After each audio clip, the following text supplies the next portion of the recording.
Hai kawan-kawan perempuan, jumpa lagi di podcast Kesandung Kawin bersama saya Wita Wibisono. Dan saya Chandra Widanarko yang akan mengantar cerita tentang perkawinan, pasangan, dan perempuan. Aneh-aneh ya kasus narasumber ya, Narasumber itu maksudnya apa? Menarik. menarik. Kehidupan Masa aneh itu maksudnya karena kita tidak mengalaminya ya. Menarik sih karena semakin banyak kita ngobrol sama orang, semakin banyak kita kagum dengan apa yang sudah dilalui oleh orang-orang. Iya, betul. Ya. Betul. Ini cerita tentang seorang perempuan yang dia itu anak kedua dari dua bersaudara, berarti bungsu ya. Suaminya juga bungsu. Kakak dia itu dari kecil berpersoalan dengan kesehatannya. Jadi orang tuanya selalu mendahulukan kakaknya. Udah lo ngertiin kakak kamu lah, kamu disuruh ngalah terus gitu sama kakaknya. Termasuk fasilitas dia pasti akan dinomor duakan gitu, untuk entah handphone entah apa gitu dinomor duakan. Sampai dia tumbuh besar dan dia akhirnya ketemu sama si suaminya. Mereka ketemunya di gereja kalau nggak salah. Nah begitulah, jadi ketemu terus akhirnya menikah, punya anak 2. Si suami ini karena dia anak bungsu, nuduh ya, jadi belum tentu karena itu.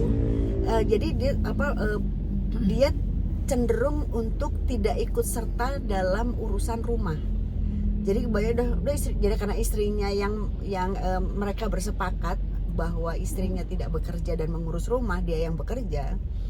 Dan pekerjaan suaminya itu mengharuskan dia sering-sering keluar kota gitu.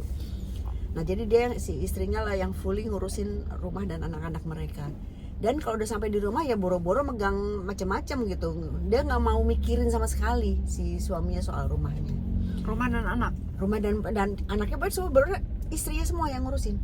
Dia nggak pernah pegang sama sekali. Nah si istrinya ini juga aktif di sekolahan anaknya. Terus dia jadi punya teman segeng lah di sekolah, di sesama orang tua, temennya, temen anaknya. Nah dari pertemanan itu mereka beberapa lupa, tapi salah satunya single. Jadi kenapa ada yang single ya? Itu kan urusan sekolahan ya. Tapi ada yang single lah, satu single by choice ya. Ada yang single, ada yang divorce, ada yang single parents maksudnya. Dia single parent. Nggak, dia single sama sekali single. Ada satu nggak punya anak, nggak pernah punya keluarga. Ada yang satu tuh. Nah itu agak aneh tuh. Berarti itu teman-temannya kali ya, tapi gitu lah. Terus atau yang itu pengurus sekolah. Sekolahan kali. Terus Yang satu itu adalah divorce, yang satunya lagi itu ani-ani. Ini beneran. Jadi emang seriusan. Karena itu disebut. Terus disebut gitu, dia ada ani, cuman dia nggak nyebut sama siapanya ya gitu, tapi emang ani-ani gitu. Dan ini orang juga emang ya karena sesama teman yang ngeklaim lah. Jadi semuanya adalah single gitu, semua si pertemanan itu single tanda kutip. Single gitu. Nah kemudian tapi kan yang narasumbernya punya suami kan? Ya suami. Nah kemudian si narasumber ini, si perempuan ini, mungkin entah dari hasil obrolannya atau karena kemudian dia ngerasa dapat insight gitu dari perjalanan, dia ngerasa kok jadi semuanya gue ya. Kenapa waktu di rumah gue suruh ngalah, sekarang setelah kawin semua mau gue gitu. Karena kan suaminya nggak mau ngurusin apa-apa gitu. Semua mau gue. Terus buat gue nya kapan? Gue berhak untuk dapet yang gue mau. Iya. Gitu. Jadi, iya, intinya gini, semua orang kan punya keinginan. Ya. Jangan karena si suaminya punya keinginan dan punya kebutuhan sendiri, maka mengesampingkan keinginan dan kebutuhan istrinya. Iya. Dengan semuanya dibrek-brekin ke istrinya gitu, urusan rumah, anak dan lain-lain. Mau tahu beres kan jadinya gitu. Nah, kemudian si istri ini akhirnya memutuskan untuk cabut dari rumah. Cabut, ditinggal semua. Dia bawa mobil aja. Cabut. Anaknya tinggal di rumah itu, ditinggal. Terus tapi dia bilang, udah gue mau keluar aja dari rumah. Sementara Ya, dia nggak ngomong apa-apa. Pokoknya setelah itu kan seminggu nggak pulang, 2 minggu nggak pulang. lama-lama sebulan terus jadi nggak pulang sampai akhirnya. Tapi si suaminya mulai panik setelah sebulan. Terus suaminya mulai tetap ngasih uang bulanan. Jadi dia tuh mereka tuh sistemnya gini, istrinya dapat uang jajan lah kira-kira, plus ada uang buat rumah tangga gitu. Nah jadi yang uang jajannya dia tetap dikirim gitu. Nah terus sebulan abis itu suaminya nanya, kan ini gimana, ini kan anak-anak masih ada yang nganter jemput gitu. Nah ya terus ya lo urus aja gitu. Selama ini gue akhirnya egonya nah terus kemudian muncul. Jadi akhirnya si suaminya tuh lah mengantar jemput dengan lintang pukang gitu. Dan si suaminya ini mungkin karena dia berasal dari keluarga yang sangat religius gitu, dia larinya ke gereja. Dia ada pelayanan kan biasanya di gereja, terus jadi dia curhat di situ sampai bulan kedua masih belum pulang. Terus cuman kan si suami itu kan kerjaannya harus pulang pergi ke luar kota. Dia masih ngubungin istrinya, dia bilang ini anak-anak mesti dijemput, mesti diantar, aku mesti keluar kota. Ya udah antar jemputnya aku gitu. Jadi istrinya datang jemput, ngantar ke sekolah, terjemput lagi, udah pagi pulang. Terus cabut lagi dia. Anaknya gimana? Ya gitulah. Kan ada mbaknya sih, cuman ya tetap nggak ada mbaknya. Sampai akhirnya itu berlangsung terus sampai sekitar 10 bulan. Lama loh itu. Lama ya.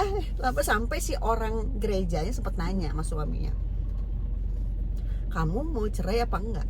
Kan sebenarnya kan tidak ada pilihan itu kan sebenarnya di mereka. Terus mau cerai apa enggak? Enggak mau, karena yang sudah dipersatukan oleh Tuhan tidak bisa dipisahkan oleh manusia, dia bilang gitu. Oh ya udah, maka marilah mengusahakan sesuatu gitu kan. Sampai kemudian istrinya tuh pulang, terus sambil dia bilang, aku udah nggak punya mobil gitu. Jadi rupanya mobil itu dijual. Jadi gini, dia memang dapat uang jajan, cuman kan dia kan tinggal di apartemen, kan masih bayar sewa apa segala macam lain. Dan kemudian dia jual mobil dan untuk bayar pinjol. Udah kena pinjol. Iyalah, karena nggak ada pemasukan. Iya. Maksudnya uang jajan kan nggak cukup untuk seperti dia hidup normal. Iya. Jadi akhirnya dia jual mobil, tapi masih tetap utangnya masih lumayan banyak. Tapi akhirnya sama suaminya dibayar. Terus akhirnya mereka berkonsolidasi nih. Untuk urusan gitu-gitunya sih suaminya baik ya. Nah itu suaminya itu memang jadi kayak orang kesambet. Jadi kalau dia nggak ngalamin istrinya pergi, dia nggak akan mungkin begini. Jadi dia berubah ternyata. Dan jadi si istrinya yang tadinya juga sangat keras orangnya berubah, jadi sangat lunak. Jadi mereka tuh kayak kemarin keputus pindah tempat. Oke, terus. Nah jadi mereka tuh jadi kayak pasangan ini jadi kayak seperti terlahir kembali. Kebayang nggak lo? Jadi bener-bener yang si istrinya menjadi sangat lunak gitu, si lakinya juga menjadi sangat care, jadi peduli sama sekitarnya gitu. Dan mereka berdua sangat happy dengan perubahan yang mereka alami. Artinya walaupun melewati proses yang nggak enak itu. Prosesnya emang benar-benar nggak enak, dan bahkan kan kita pernah bahas sebetulnya kalau ada pertengkaran boleh nggak sih salah satu keluar dari rumah gitu kan ya? Yang gue nggak setuju itu. Iya, dan ternyata dalam kasus yang ini itu adalah penyelesaian. Jadi mereka, tapi di kepala mereka masing-masing memang tidak ada soal perpisahan.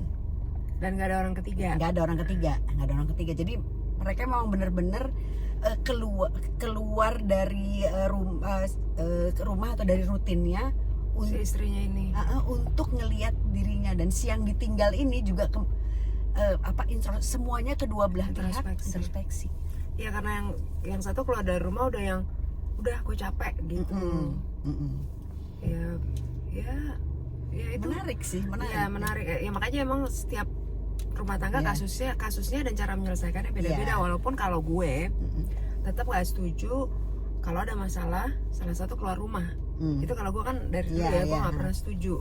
Kenapa? Karena dikhawatirkan ketika lo keluar rumah yang harusnya lo bisa menyelesaikan masalah bersama, akhirnya lama-lama sendiri-sendiri dan jadi terbiasa sendiri. Persis. Kan ada juga kasus-kasus yang seperti itu gitu. Bablas jadi akhirnya jadi bablas gitu. ya tapi ini bagus sih, menarik. Iya. Dan kita nggak bilang harus dicontoh seperti itu, nggak bisa contek-contekan nggak bisa, soalnya. karena emang rumah tangga tuh tiap rumah tangga template-nya beda-beda. Iya. Bener Iya, nggak sih? Iya. Kayak Masalahnya sama, masalahnya penyelesaiannya bisa sama, beda. penyelesaiannya beda, betul. Gitu. Gitu, ya udah. Oke. Akhirnya happily Happy ending lah. Iya. Happily ever after. Kayak film Disney. Semoga semua kita begitu selamat. Amin. Apapun kondisinya, apapun formatnya, yang penting mari bahagia. Kawin pasangan semua akan lucu pada waktunya. Bye.